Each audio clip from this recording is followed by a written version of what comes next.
So for a parent going into that conversation, what are the types of things they should say or maybe not say? Yeah. Right. So yeah, it's an interesting question. So like, what do we not say is probably the place to start with all of this. You don't necessarily just come straight out to your kid and go, "Are you thinking about killing yourself?" Right? You want to get to that eventually, but if somebody is asked that question directly off the bat, then they're kind of off-put a little bit. They get a little frightened by what is it that you want to know, and where's this conversation going? And am I in trouble? Am I in trouble based on what you want to get out of this? And so, we really have to kind of approach it with a helpful kind of sense. So going after somebody, if you will, and interrogating them is not the way to help. We want to get information if we need information to get them help. But I think there's a lot of different things that we can do to respond. If you pick up a warning sign for suicide, like we've already discussed, there's some things that you can do. The first is you want to be able to go up to your child and say, I'm concerned about you. Is everything okay? If we don't ask, we don't get a response. So is everything okay? I'm concerned. And it's not just I'm concerned, it's here's the things that I've noticed about you. You're withdrawing a little bit from your friends, you're not hanging out and doing the things that you used to do before, you don't seem to be enjoying a lot of that kind of stuff that was so much fun for you before. I'm worried, it just doesn't seem like you. Is everything okay?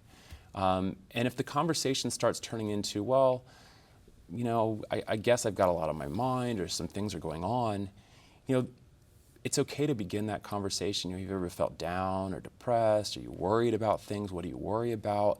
And if the conversation still has you concerned, it's okay to say, well, sometimes when people think these things, maybe they think about suicide. Is that something you've thought about? Again, not in a way that we're trying to accuse them or interrogate them, make them feel like I'm not allowed to talk about it, but I'm concerned. Here's why I'm concerned. And then we got to be good parents after that. It's really hard to do this, is that we want to listen to what they have to say. We want to be attentive to what they have to say. And instead of saying, hey, everything's going to be okay, we got to step back from that framework. And every parent wants to fix a problem. This is maybe not the time to immediately fix the problem, but instead, sounds like what you're saying is this. And repeat back to them what they said. Our kids don't think that we listen to them.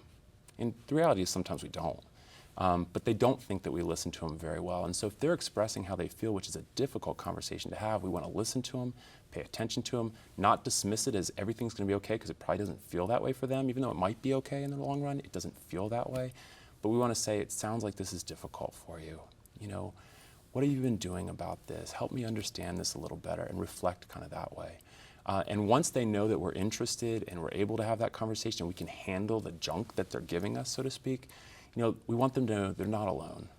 It might feel like you're the only one who feels this way, but I want you to know that other people sometimes feel this way too. I'm glad that you shared this with me. We can work on this together.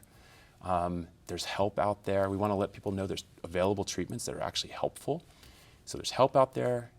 We'll help you find that help if that's something that we need to do. What can I do for you? What do you need from me? Instead of saying, I'm going to fix it, ask your child, what do you need from me?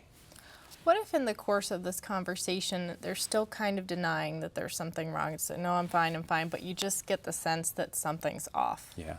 Parents know their kids better than anybody. It's as a psychologist, people come in and see me, and the parents come in too, and the kids are like going, yeah, I already know why they're there because the parent called me on the phone. But sometimes you just have to kind of rely on the parents who know these kids so well. If it doesn't just feel right, trust your gut. If your gut says, I'm not so sure that's really how you're feeling, then maybe what you say is, I've known you for a long time. We've been there through all this stuff. I just feel like there's something more than what you're sharing. Help me understand this better.